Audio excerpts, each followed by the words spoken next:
Vishnupadaya Krishna Preshthaya Bhutale Srimate Bhakti Vedanta Swaminithi Namine Namaste Saraswate Deve Gauravani Pracharine Nirvishesha Shunyavadi Paschatya Deshatarine Jaya Shri Krishna Chaitanya Prabhu Nityananda Shri Advaita Gadadara Srivasadi Gaura Bhakta Vrinda Hare Krishna, Krishna Krishna, Hare Hare, Hare Rama, Rama Rama, Hare Hare. Yam pravachantam anupetam apeta krityam dvaipayano virahakatara ahujava. Putreti tanmayataya taravo bineduho tam sarvabhutam mrudimunamanatosmi. Yasvanubhavam akila shruti saramekam adhyatmadipam atititeshatam tamontam. संसारिणां करुणयाः पुराणगुह्यं तं व्याससूनम् उपयामि गुरुमुनीनां मूकं करोति वाचालं पङ्गुं लङ्घयते गिरिं यत्कृपातमहं वन्दे श्रीगुरुदीनतारिणं परमानन्दमाधवं श्रीचैतन्यमीश्वरम् Srila Prabhupada ki jai. Hope I am audible to all of you. Is it okay? The sound? Yes, Prabhuji. Yes, Prabhuji. Okay. Prabhu, you're audible. Thank you. So, Hare Krishna. So, a warm welcome for each and every one of you for this special Bhakti series. So, it is really a great blessings to see so many sincere souls gathered here. You all are seeking to deepen your connection with Krishna, and that's how you all have joined today. So, this special series is designed to prepare all of you, all of the sincere practitioners for a deeper study on the subject matter. So this is not basically for the beginners. So over coming sessions, we will journey together through very important and essential principles of Krishna consciousness and practices in Krishna consciousness, which can definitely deepen your understanding, strengthen your devotion, and could bring a lot of enthusiasm to take it forward. So I hope that this sessions will certainly bring some clarity in all the understanding in Krishna consciousness, and also it will inspire you further. So this sessions, which will be happening on every Monday evening. So we'll be discussing about the concept of bhakti and things like that. So today in today's sessions, we'll try to understand the nature of bhakti and what bhakti is, and some of the important philosophical foundation of bhakti yoga. And in the further following up the sessions in the weeks coming ahead.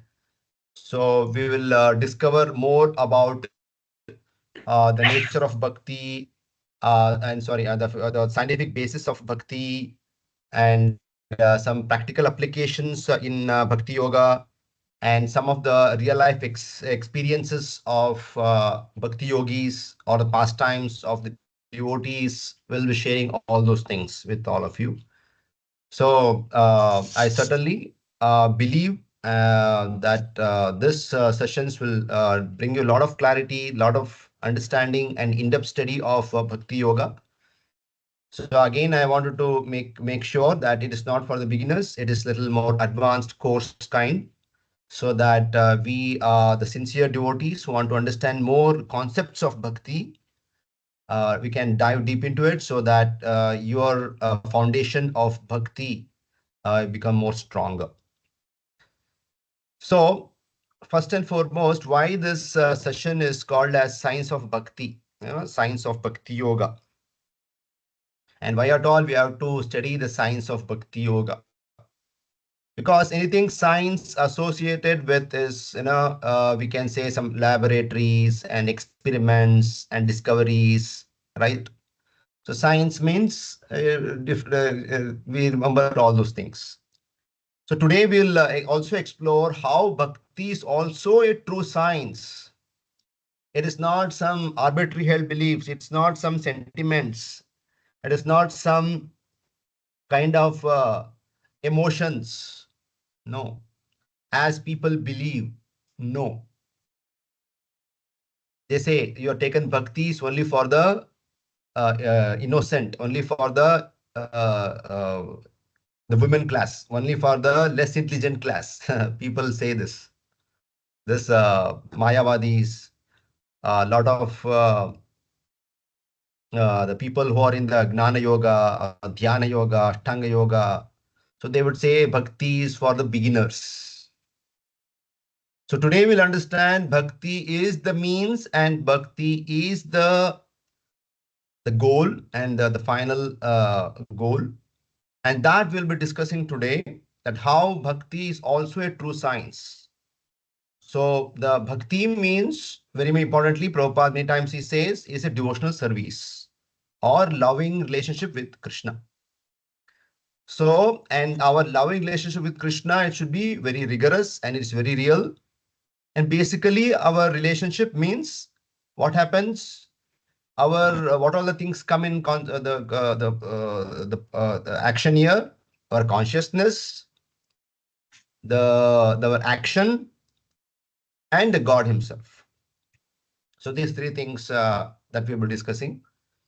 So Prabhupada many times he says bhakti means the devotional service, and it is very profound. It's very in-depth study of bhakti.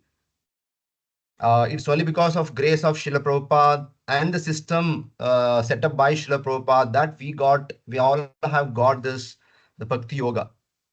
Otherwise, it's not so easy to do Bhakti Yoga. I am almost 26 years old in ISKCON, but I could not make my parents devotees. They are not chanting Hare Krishna mantra.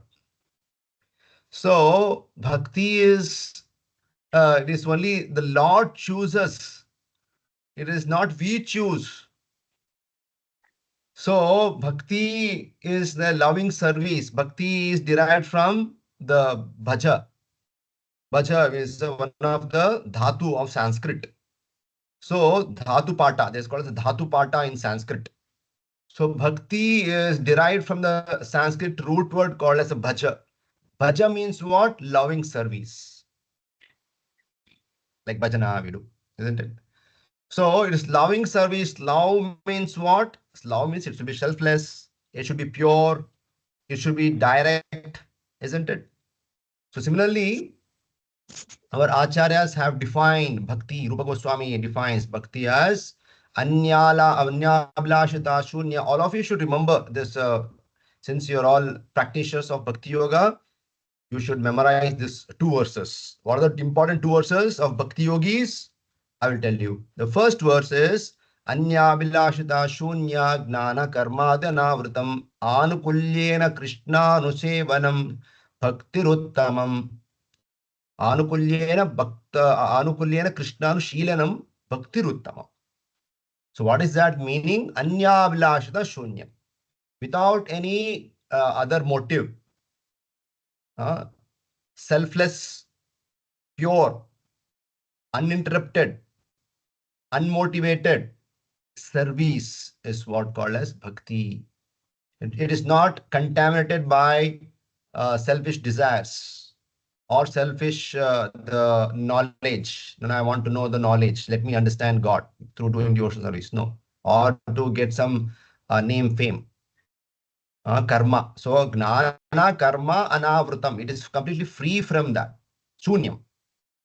So that devotional service, which is free from all the selfishness, all the worldly gains, all uh, the attraction and affections of this material world, is called as bhakti. Is unmotivated, unconditional love to Krishna. So again, summarize. So bhakti means it is unconditional, unmotivated devotional service, which is exclusively meant to please Krishna, Krishnanushilanam, and which is uncontaminated by Gnana Karma, the Anavritam, which is uncontaminated by the self-interest, desire for self-interest, desire for knowledge, desire for worldly gains. That is the one verse. One more important verse told in Pancharatra, Narada Pancharatra is Sarvopadi Vinirmuktam Tatparatvena Nirmalam Rishikena Sevanam Rishikesha Sevanam Bhaktiruttamam Bhaktiruchyate. So it's saying, what is that? Sarvopadi Vinurmuktam. The second, the definition of bhakti as given by Narada Muni in Narada Pancharatra is that devotional service means engaging all our senses in the service of the Lord. Rishikena Rishikesha Sevanam. Rishikena means in senses should be engaged in the Rishikesha, the owner of senses. So that is the master of senses. So when the spirit soul renders the service to Krishna, so what happens? There is a two side effects will happen. One will be completely, what are the two benefits of offering a devotional service to Krishna? One will be completely free from all the material designations. And second one is, one's senses will be completely purified. And you'll be engaging in this service to Krishna. So that's what he's saying. When you engage your service in the service of Krishna for the pleasure of Krishna, then what will happen? Then all your material designations will be completely removed, will be dissolved. I'm man, I'm woman, I'm this Kannada, I'm Telugu, I'm this, that, all those things will completely go off. So you'll be completely purified from all the attraction and affections of this material world. So the simple meaning of the second verse, Sarvopadi Vinirmuktam, is that devotional service means Sarvopadi Vinirmuktam Tatparatva Nirmalam, means devotional service means to engage all our senses in the service of Krishna, in service of Krishna, and Tatparatva Nirmalam, Rishika Sevanam Bhakti Ruttamam. That is a real bhakti. So here we have to understand that in the Jiva Goswami has written a lot of books. One is called as Shat Sandarbhas. In that Shat Sandarbhas means 6 Sandarbhas, 6 truths, absolute truths. It is a huge volume books. So don't think the Prabhupada, the what only literature what Prabhupada has got is only contribution to our Gaudiya literature. No. There is literature given by Bhakti Siddhanta Saraswati Maharaj. There's literature given by Bhaktivinoda Thakur Maharaj. Hundreds of books. There's literature given by all the Goswamis, Rupa Goswami, Sanatana Goswami. Thousands of literatures. So in one of the literature, Jiva Goswami, he is called as Shat Sandarbhas. It's called as 6 Sandarbhas. Paramatma Sandarbha, Bhakti Sandarbha. So all those Sandarbhas are there, the 6 Sandarbhas. And each Sandarbha, each literature is such voluminous books. So in the Bhakti Sandarbha, so Jiva Goswami, he explains that what is the function of bhakti. The function of bhakti is not the jivas. Jiva doesn't have a function of bhakti. So we have to understand that is Krishna's own energy called as Ahladini Shakti. That is Shrimati Radharani. Krishna has external potency, external energy, and Krishna has got internal energy. Krishna has got internal energy is called as a Ahladini Shakti, Samvit Shakti, Sandhini Shakti, Ahladini Shakti. So Krishna has a 3 Shakti within himself called as Samvit, Sandhini, Ahladini Shakti. And the nature or the function of that Ahladini Shakti is his bhakti. So bhakti is bestowed upon a jiva, that we have to understand. Not that jiva himself can get bhakti by doing devotion. It's like that, oh Prabhuji, you told that we should engage our senses in the service of Rishikesha, we'll be engaging, then you'll get bhakti. No, you may not get also. but you should not get a qualification. What are the qualifications we'll discuss through this class.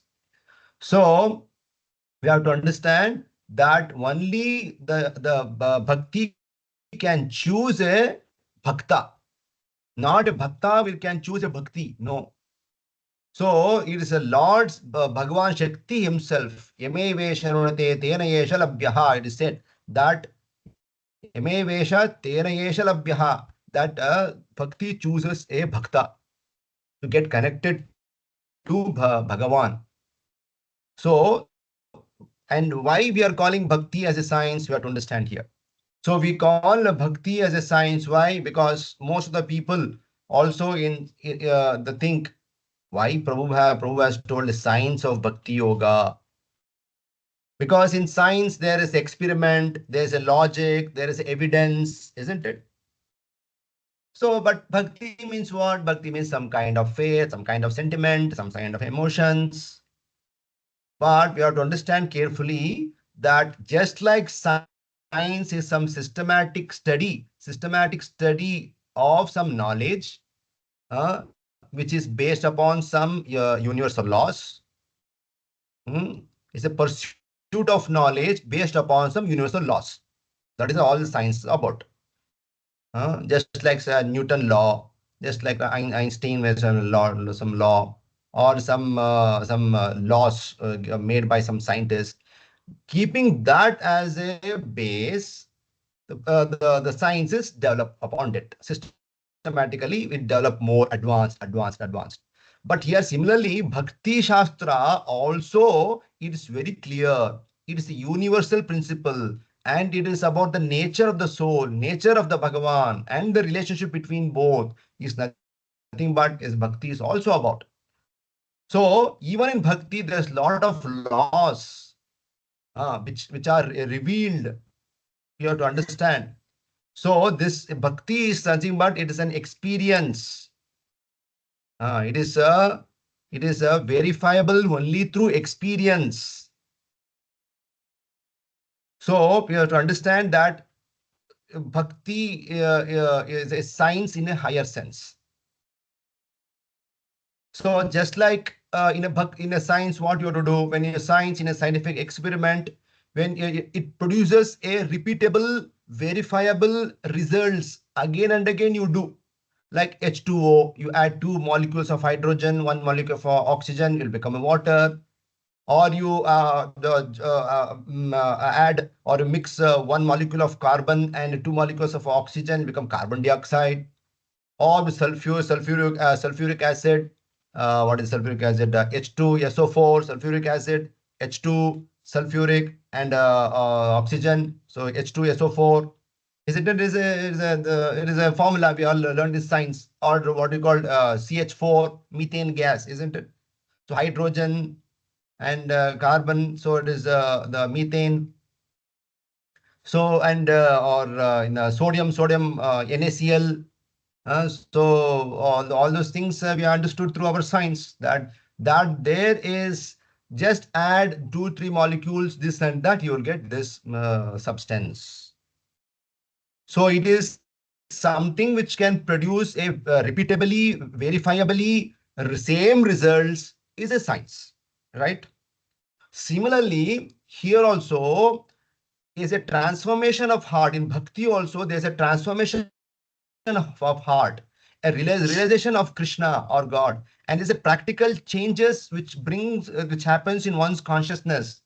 It is same even in the if you see across centuries, our very great pure devotees have experienced. It's the same realization. If there's not that it's a different realization, Kanakadasa, Purnasa, Anamaya Ramdasa. Before that, so many great Pandavas or in Bhagavatam, Gajendra Moksha. So all this and the same is the transformation of heart, or the is a realization of God, or there's a change in one's consciousness. It's the same way. It is not that it's all different. So you follow this practical way in this way, and automatically you will pass through all this the distractions of life. So please understand, the bhakti is not some blind belief. It is verifiable facts. by experiences.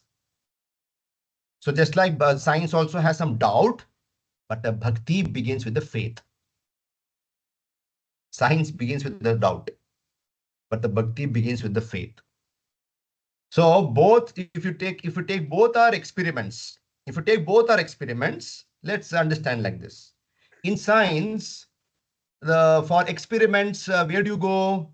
You go to the scientific laboratory, isn't it? There's a scientific laboratory. Where do they all the research R&D they do? So they get experiments. That is a science. Similarly, in bhakti, the devotee's heart is a laboratory, and the practice is the experiment, and the Krishna's reciprocation is the result. So please understand this. Such a wonderful thing, isn't it? So unless and until we don't connect with this, we also know, we value people working in ISRO. Oh, you're working in ISRO, you're a scientist. Oh, you may getting a lot of salary, a good name. Oh, he's a scientist. But Bhakti Yoga is also such a great science. When all the demigods, all the great personalities appreciate your dedication and devotion, the people of this world may not appreciate you putting tilaka, kantimala, going to temple, doing devotional service. They will look down. So they will consider that you don't have any other work, and you don't have anything in your life to achieve. Then you do devotional service. No, please understand. There is a transformation of one's heart. There is a change of one's consciousness which happens, and that is very important in our spiritual life, in our the human life. So please understand, the science of bhakti is nothing but it provides an experience as an evidence, and our own experiences is an evidence. So please understand. So this bhakti uh, is not some kind of simply a faith, but it's also a verifiable facts.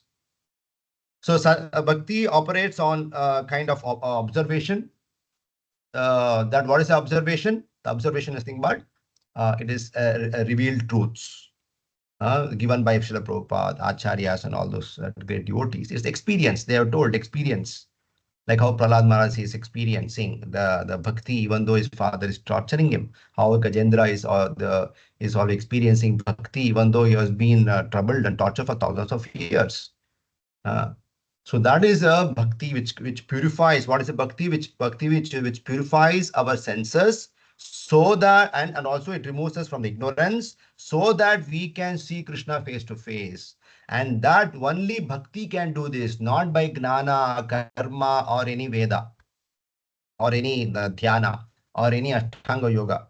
Because bhakti can only show us Bhagavan, not by any other process. Because you just see, even if you're doing gnana yoga, even if you're doing yoga, see, gnana yoga means what? People who wants the impersonal realization, Brahman realization, isn't it? Prabhupada says. And the Ashtanga yoga people are what? They want to realize the Paramatma feature of God. And karmi yogis are what? The kaya kave kailasa, karma yoga we have to do. We have to go to the heavenly planets and enjoy, just like this Muslims say.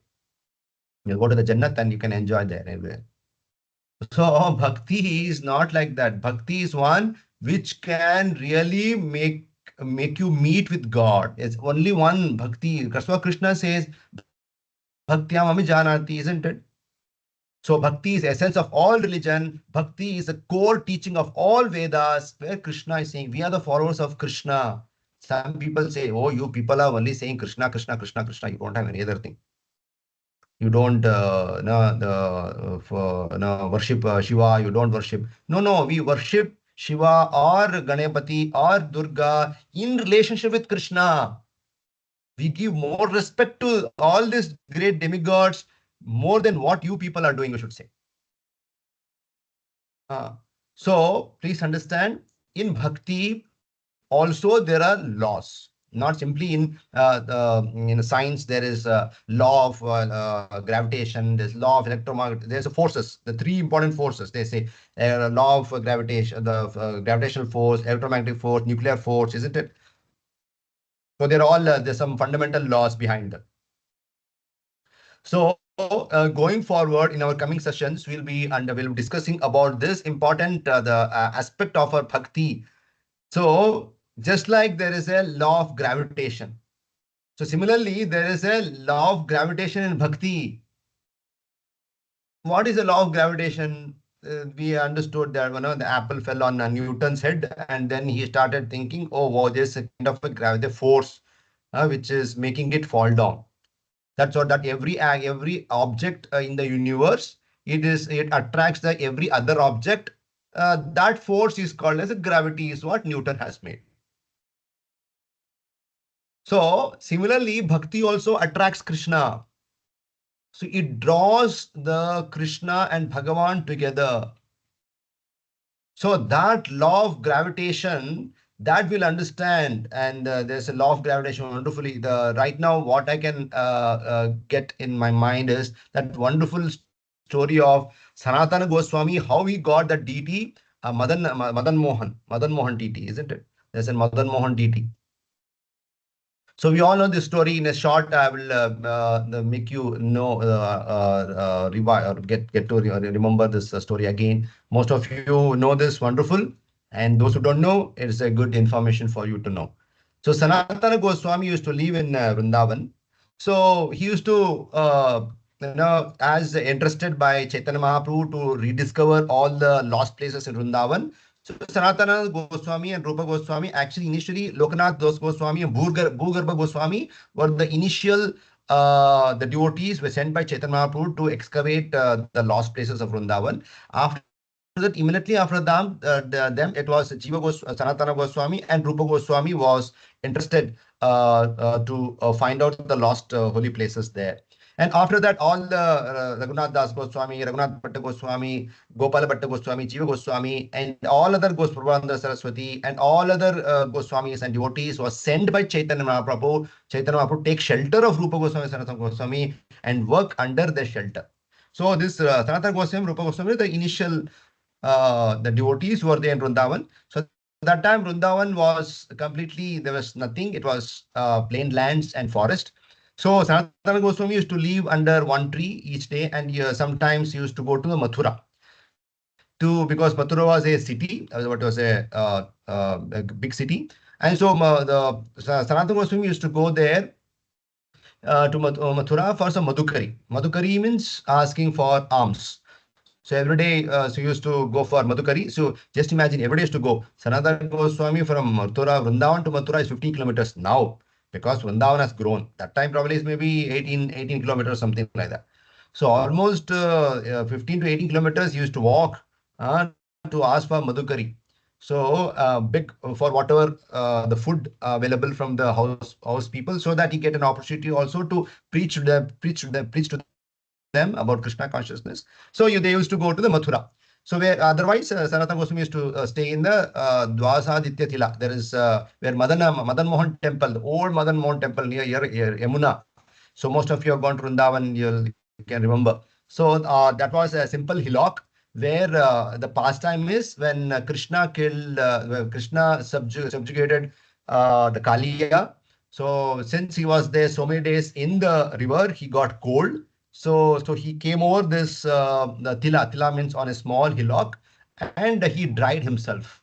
So when he was trying to dry himself, all the 12 Adityas, 12 Aditya, there's a 12 sons who came and gave shaka, gave warmth to Krishna. So that is the holy place. So Sanatana Goswami used to make a thatched hut there and used to stay there. So every day he used to go to Mathura and ask for the madhukari. So one day he went to a house. His name was Damodar Chaube. So he went there, and to his astonishment, he was so much attracted to the deity, their deity. So they had a deity, that Madan Mohan deity was there. Actually, the deity was found by Advaita Acharya just below that Madan Mohan temple. There is a Advaita Vata there. So where once Advaita Acharya was doing meditation, so the Lord came in his dream and he said, please unearth my form which is there below here, because that was a form made by Vajranabha, which can resemble Krishna's form. So there's a three deities: Radha Madan Mohan, Radha Damodar, and Radha Govindadev. So these are the three deities he made, which signifies, or which is similar to Krishna's body, half part, the head part and body part and the leg part. So here the leg part was Radha Madan Mohan. So that later, because of Muslim invaders who came to Vrindavan, that was shifted to Karoli. So it is there in Karoli. This one place in Rajasthan. Beautiful Haveli is there, beautiful temple. So the Krishna's lotus feet resembles there. So when Vajanabha asked the artisans to make the deity, so they made the deity which is similar to Krishna's feet was Madan Mohan, and Krishna's face was Radha Govinda, and Krishna's chest part is Radha Damodar, like that. So these are the Sambandha, Abhideya, and Prajana Devatas of Vrindavan. So these are the wonderful deities which we can see even now. So when the Sanatana Goswami saw that Madan Gopal deity, he was so much attracted to seeing the Madan Gopal deity. But sadly, all the children of that Damodar Chobe, the grandchildren, so they were playing with the deity, trying to feed him, trying to decorate him. So there's no proper worship was happening there. Even though the Damodar Chobe's wife was taking care of the deity there, it was such a huge deity. Almost, if you see, it is 2.5 feet or 3 feet deity. So that the Sanatana Goswami got so much attracted to him. So he wished that if I also get an opportunity to offer service to Madan Mohan like this, it'd be so nice. So he had that desire, intense desire. So what happened that evening, that night, Sanatana Goswami got a dream that he saw that same deity in his dream. So he was again attracted to see that form. So next day again he went to that deity. Again next day, next day, next day. So many days he had to go to see that deity. So he was so restless that I want to have this deity. I want to worship him. I want to see his form. I want to serve him. He was so much attracted to that deity, this wonderful deity. So when he was doing every day, it so happened, it's called, as I said, is a law of gravitation. You get attracted to that. So even the deity also started at getting attracted to this Sanatana Goswami because of his bhakti, because of his bhava, because of his intense desire to serve Radha Madan Mohan. So please understand, the bhakti means not simply some emotions or sentiments. It is to serve Krishna is the real bhakti means all about. So then what happened? Then Sanatana Goswami used to go like this. And one day, when Sanatana Goswami went to the same house, that the wife of Damodar Chobe came to Sanatana Goswami and requested, my dear Swamiji, we got some dreams from 2 3 days. We got some dreams that Madan Mohan is coming in our dreams, and he's saying that he wants to come with you, that we have to give him to you, and you would worship him very nicely in Vrindavan. And Sanatana Goswami was so happy that I was desiring this from so many days, and Lord also reciprocated, responded. Wow. Then Sanatana Goswami made a jola, a bag, and he put Sanatana Goswami put the deity in this jula, in his shoulder bag, and he was traveling everywhere. And if you see the 2.5 feet deity, the stone deity will be how much heavy? Huh? But Sanatana Goswami never felt that heaviness. Just like when many times I've seen in temple, they come, the mother will be very lean, very thin. Probably she may be some 60 kgs or something. And the child will so plumpy, so fatty, so chubby. So the child may be almost again some 35 kgs, 30 or 30, 40 kgs or like that. But the mother very happily on her shoulders, on her hips, she takes the child and she goes around. She doesn't feel there's a burden. There's a burden. It's a burden of love, they say. There's no burden in love. So similarly, Sanatana Goswami used to carry those deities everywhere. And it so happens Sanatana Goswami used to offer every day a sukha roti, whatever he used to get, the madhukari used to offer to them. So uh, So then it so happened. Science of Bhakti Yoga Part 1. T. Sai Bhushan. Sorry, Prabhu. So, then what happened? The Sanatana Goswami used to carry this deity, and Sanatana Goswami used to offer the suka roti to the Radha Madan Mohan. And it so happened one day, Sanatana Goswami got a dream that Madan Gopal, Madan Mohan is coming in his dream and is saying, "Oh, my Sanatana, every day I'm eating this suka roti without salt. At least offer some salt to that."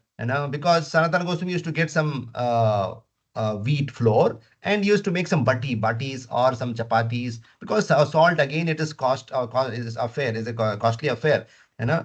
So then Sanatana Goswami is saying, "Oh my Lord, today you're asking salt, tomorrow you'll ask ghee, day after tomorrow you'll ask Rajbhog. Where shall I bring an offer to you?"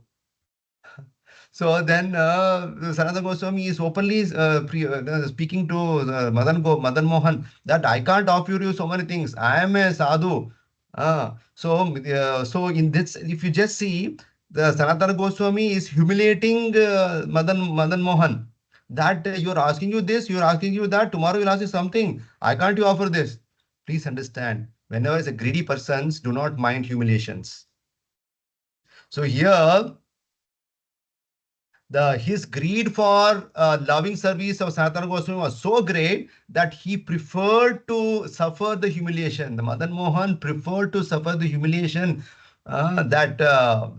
humiliation, and eat whatever Sanatana Goswami gives, rather than leave from him. That was a greedy. Even the Lord was also greedy to accept the service of Sanatana Goswami. And he was all okay, it's all going on. Then later we know the story how the Sanatana Goswami was on the same the hill, and one day it so happened there was the ship coming up from Vrindavan. It was going towards Mathura, which was carrying a lot of salt. And it so happened, because the ship was so heavy, it got stuck. The river, the water was so low, it got stuck in the mud or the sand of this river. And immediately they don't know what to do, and it went on for 1 or 2 days, but there was no all the people from the ship, they're trying to do all those manure, trying to push that river, the ship, but they were not successful. Someone came and told, "Please go to the Swamiji, which is there on the top of the hill, please pray to him, so he will bless you." Then the merchant, he came to the Sanatana Goswami and requested, "My dear Maharaj, Swamiji, that this is what happened, please help me. If something works out and my the ship goes and reaches out on time to Mathura, and what all the benefits or what all the profits which I get, I will be offering here to you, and you can build a temple for this Madan Mohan."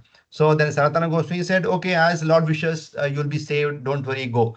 So immediately on the same day, there was a huge rains, lot of water came, and water level increased, and the ship sailed through the whole way to Mathura, and he got lot of the profits for his produce.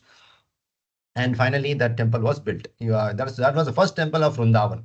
If you say that was the first temple of Vrindavan. So similarly, you can see that this law of gravitation is so powerful that it can attract even the Lord's the grace upon oneself. So there similarly we'll discuss in the future this law of reciprocation, how would Lord will reciprocate. We'll also understand what is law of subjugation, how you can make your Lord subjugate to your wills and whims. And further, we'll also understand the law of how to get unified, be one with Lord's thought and one with Guru's and Lord's thought, how to be there. So for furthermore, a few of these laws we will try to understand. So please understand these laws are not something which is being created. It is time tested, and it gives genuine results to all of us. It is proven facts. It is definitely we all can be benefited by knowing this information.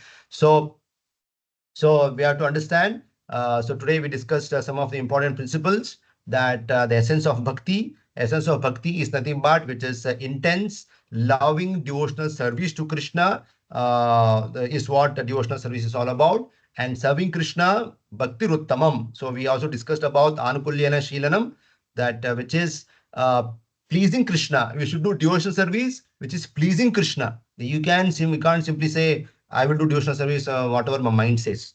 The eating prasadam is also devotional service, Prabhu. I will only eat and no do chanting, not like that. Whatever you have your mentors, you have your guides, and through them try to understand what is my responsibility, what is my allocated service. In that way, you'll get to know what Krishna wants from you.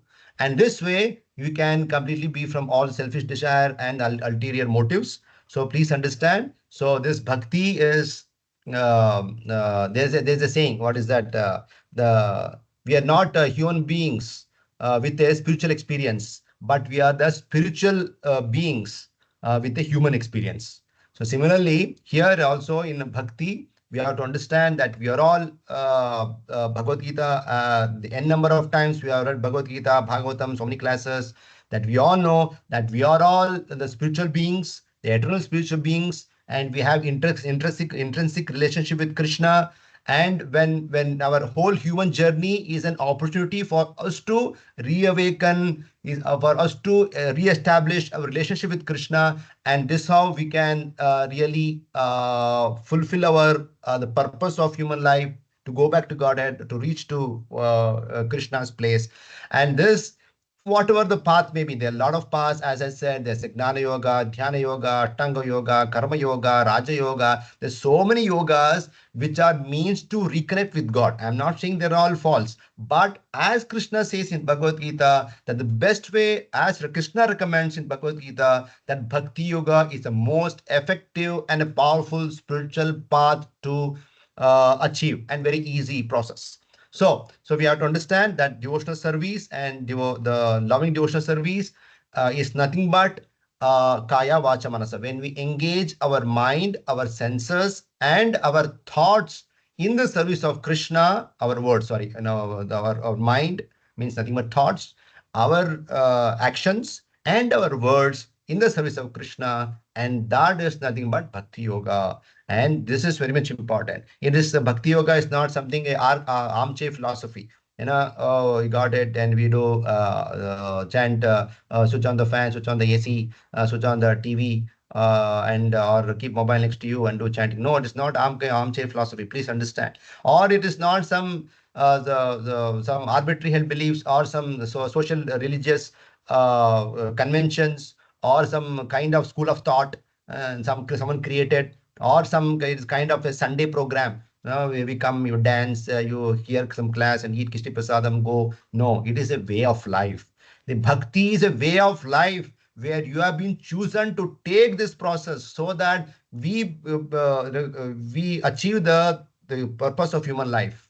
So please understand, it's not something new, but it is something which we have to reconnect back. We have to establish our connection back with Krishna, which we have forgotten. That's what Prabhupada says in many places. And Madhvacharya Madhvacharya beautifully says that devotion is nothing but assisting in the mission of God. So that is all the devotion means. So assisting in the mission of God is all the devotion means. So devotion is not simply, we understood that devotion is not simply a kind of sentiment to Krishna. Just like when recently we had Mahavatar, Narsimha, there is, the spiritual movies also can bring a lot of feelings, a lot of sentiments in like that. So does it mean that most of us who are started weeping by watching that devotional movie, are we devotees? It is not that. So please understand, devotion is certainly some sentiments, but that the whole devotion doesn't the essence of devotion, what carries is a service. Devotion is a service, it's an activity for the pleasure of Krishna. That is more important. So our chanting the name of Krishna, or doing service, reading Srila Prabhupada books, all it is a process. So similarly, the principles may be simple, but the process is very profound and very in depth. So we have to understand principles. We all know the four regulative principles, and we all know the chanting, and we all know reading, and we have to associate. We have to do devotional service. It's very simple, or four or five. Uh, but the process of doing that, it is very profound, very in depth, very Ghana is very important. So please understand that devotional service is nothing but to next in further classes, we'll also understand those laws, and also about devotional service means it is our attitude. Devotional service means it is our action. Devotional service means it is our faith. So devotional service is equals our attitude plus our action plus our faith is a devotional service. So that we will try to understand what kind of attitude we should have, and how we should get into this whole spiritual process in further classes, because it is your mind, your heart, uh, and your the soul should all orchestrate, should play in a symphony. uh, your mind is saying something, your heart is saying something, and your soul is something. It doesn't work like that.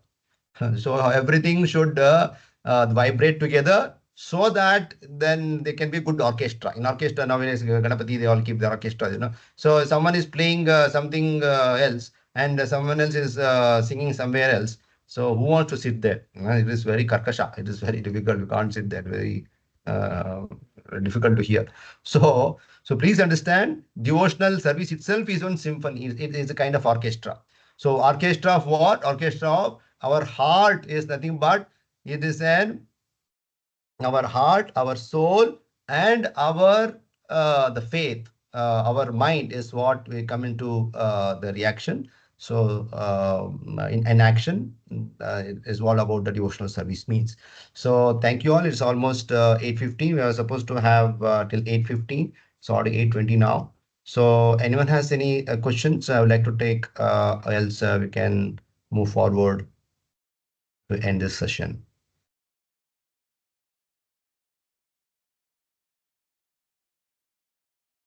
Hare Krishna. Hare Krishna, Prabhu. Hare Krishna, Prabhu. Hare Krishna. Anyone else? Hare Krishna. ಎಲ್ಲ Hi. Mute Hare ಆಗಿದ್ದಾರೆ. Krishna Prabhu. I have a question, Prabhuji. Hare Krishna. Yes, Mataji. Wonderful, Mataji. Yes, Mataji.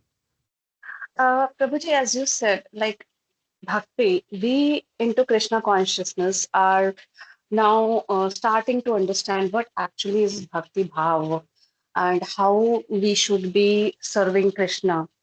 But sometimes we also get to, hear that there are no rules and regulations. Only Pushpam Phalam Toyam is more than enough to please Krishna, right? But when we climb this ladder towards, taking the Diksha, we start to get one by one the rules and regulations that need to be followed. So here it is that I become little confused, like whether I should be following a simple form of bhakti or should I move to that next complicated level of bhakti.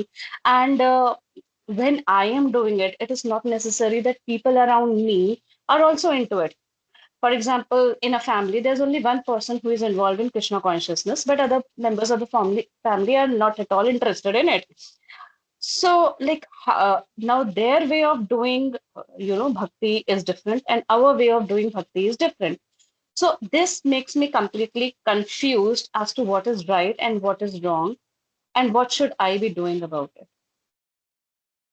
No, see, basically what your family members are doing, I don't know what process they are following, what literature, what scriptures, what guru they're following. I can't comment anything on them. Nothing, But what? nothing, no background. Yeah. They don't have any So, background. yeah. So generally what happens over a period of time, it so happens, see, to give an example, some Guruji was saying in the TV that you have the deities or saligrama in house. Though the so someone is asking question. Swamiji, we have to go outside for a trip or somewhere else. So you have to leave saligram, but we have to worship every day. That's what Shastra recommends. What we should do? Then the Swamiji is saying, so don't worry. Take one conch. Take one conch, that is a balmuri, that's a right side. It has a stand. Make the conch stand on that. Fill the rice into it and put a red cloth on that. And don't worry, and you go and everything. What is the basis of this? Yeah, exactly. I couldn't really relate with that. But people understand. Oh, people understand. Oh, wonderful red cloth. Oh, conch, this thing. Oh, you have to fill the rice into it. Oh, you have to keep in this direction. People start asking to that. So just imagine, these are all man-made things.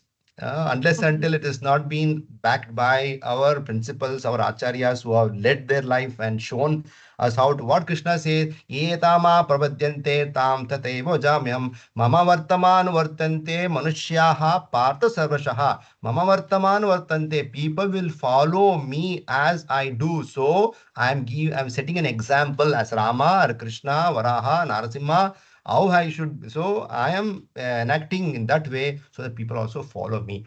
So first and foremost, we have to follow the acharyas, scriptures, and the process given by our predecessor, spiritual masters. That is one. Yeah. The second part is what you're asking, Patram, Pushpam, Palam. See, you should take Mm. the concept of that. So we are recently, I think so, last class, I don't know whether there or not. So we are discussing about the Patram, Pushpam, Palam, Toyam. What Krishna is saying, that is not simply a Patram, Pushpam, Palam, Toyam. It's a mood, or it's an attitude, or it's your Mhm. it's a way of your offering is what Lord is looking into, rather than Patram. Oh, Krishna asking Patram, let me bring 1000 kgs of Tulsi and offer to him. No, not is not looking at that. Or let me bring some, the nowadays lot of new bottles have come. What is the Himalayan water from Himalaya? How much is that? Some 500 rupees, 1 liter. Oh, I will offer that to Krishna. Phalam Toyam, Krishna is saying, or Phalam, you get some Afghanistani pomegranate, or some phalam Krishna is saying, so we will offer that. No, please understand, Lord is looking to our the mood of our offering, the idea of your offering, your attitude behind that offering is what Lord is looking. So as when you progress in your spiritual life, it may be initially, yes, we have to do in certain way in offering, but as you progress in your spiritual life higher and higher, please understand your intensity of your mood has to increase more and more, even though you simply offer one leaf of tulsi, or one fruit, or one drop of water on saligram or a DT or wherever it is, or to someone, or tulsi plant. So please understand your mood, just like a child, how the mother which feels, oh, today I have to feed the child morning, afternoon, evening, and nicely take care Mhm. of the child, clean his Mhm. dirt. And for father will say, "Wah," like that, but mother will Mhm. take the stool of a child as a butter, and nicely she cleans Yeah. properly, clean everything, and he gives him a bath and nicely feeds him. Even though child doesn't want to eat, eat, put inside the mouth so much, Mhm. even though child doesn't want to eat, because the mother wants the child should be very healthy, nutrition, everything. So similarly, that mood, that intention, our loving intention should increase, whether you're in family life or wherever it is, that no one can see you, like Sakubai or so Mhm. many great devotees, their family was not helping them, supporting them, but Mhm. still Yeah. she was so much dedicated. Krishna herself himself used to come to her house. So Yeah. so please understand this concept in our life, in Krishna consciousness also, where it is the same thing. So what you have to do, that you have to do devotional service, you have to do chanting, you have to do reading, you have to do all those things for self-realization. But after self-realization also, you have to do the reading, chanting, devotional service, and the association. It's the same thing. But between before self-realization and after self-realization is the same activity you have to do. But what importantly is what you are doing after self-realization is your mood, your attitude, your bhava, your Mhm. experience, your Mhm. emotions, for the genuine emotions. It's not that Mhm. go and start crying tomorrow in front of Lord. No, genuine emotions.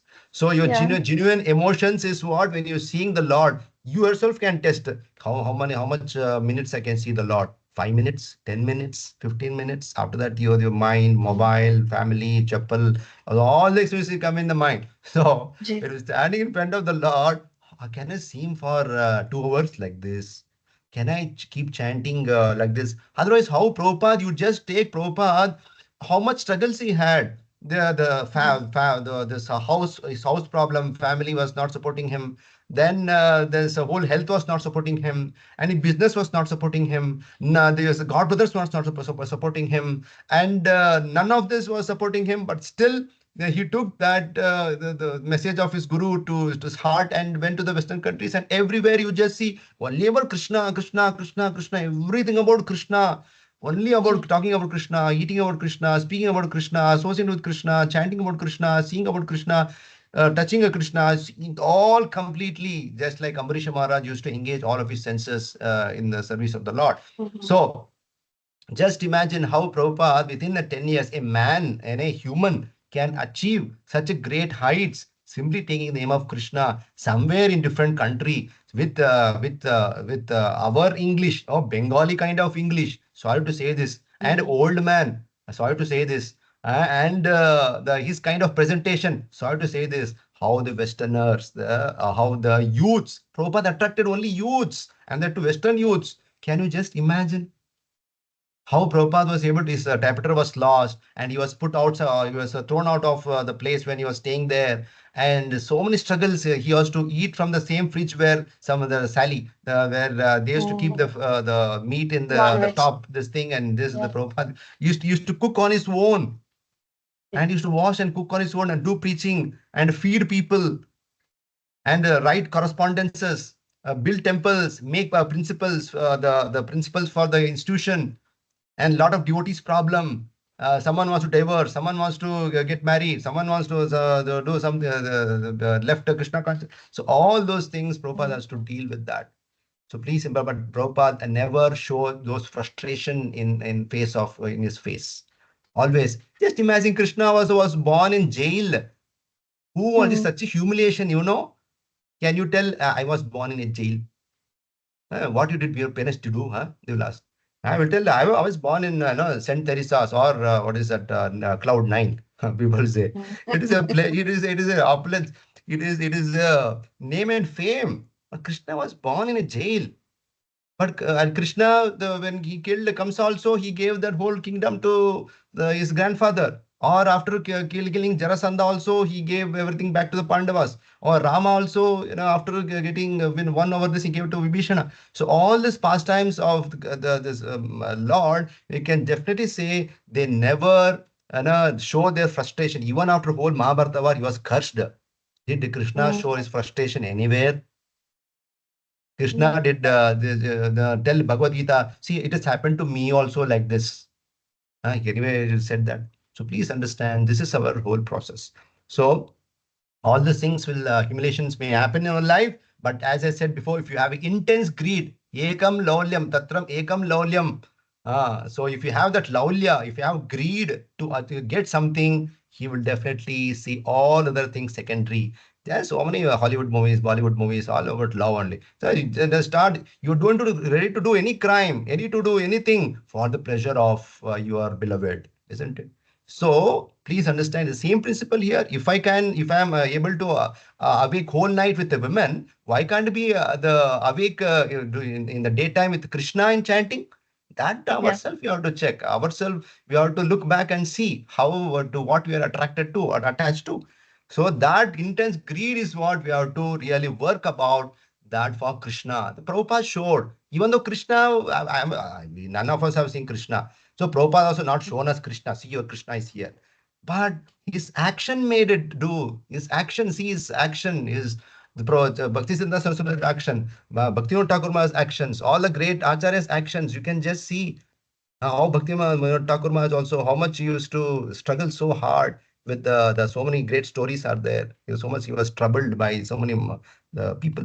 So anyway, so please keep this in mind, irrespective of any conditions in your family life. So you and your bhakti is all. You and your Krishna is all. Just like each one of you, 46 people are hearing this. Your Krishna is yours. So you have your own Krishna, like Gopala Bhatta Goswami, Jiva Goswami, Sanatana Goswami, Raghunath Das Goswami. Everyone had their own deities, own the Krishna. I'm not asking all of you to take Krishna and start worshipping, but what I'm saying, your Krishna is your own. He becomes yours. So that relationship is what we have to develop when we progress higher and higher in spiritual life. So you got initiated and give more responsibilities and more services and all those things. So what important is not the the object of service as a whole, but what is subject of service, or your love, your devotion, your attraction, affection, and your intimacy in pleasing Krishna, pleasing Guru, pleasing Acharyas is more important than the whole object of the service or the content of service. Intent is important more than a content. So having Yeah. said this, thank you all for your patientful hearing. Prabhuji, one And last question. that's I'm already late. sorry. Yes. Prabhuji, but see, when we talk about the mood, there is a possibility that the mood of the other person who does not know anything about Krishna consciousness is far much better and full of love for Krishna than ours. So we can't say anything about mood right now because we really do not know with what mood the other person is serving. Maybe his methods may be little wrong, not very correct as prescribed by the scriptures or by authorized guru, right? So how do we understand that? Like if the other person's mood is really full of love for Krishna, irrespective of whether he's following an authorized school or not, will Krishna not reciprocate to them?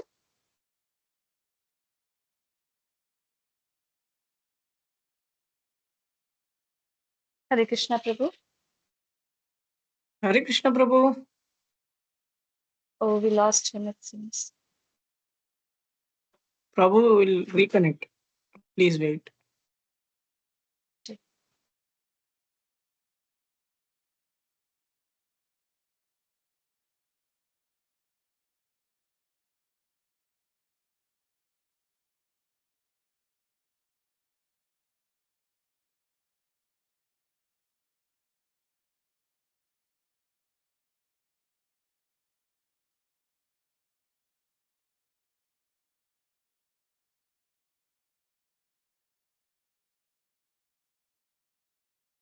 Or maybe it is little late, so he got disconnected, something like that.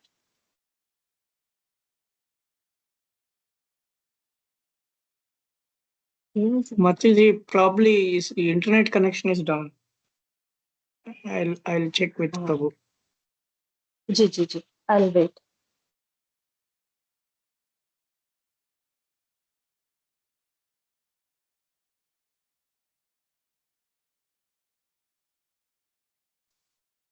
Hare Krishna Prabhuji.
Thank you, Hare Krishna. Hare Krishna.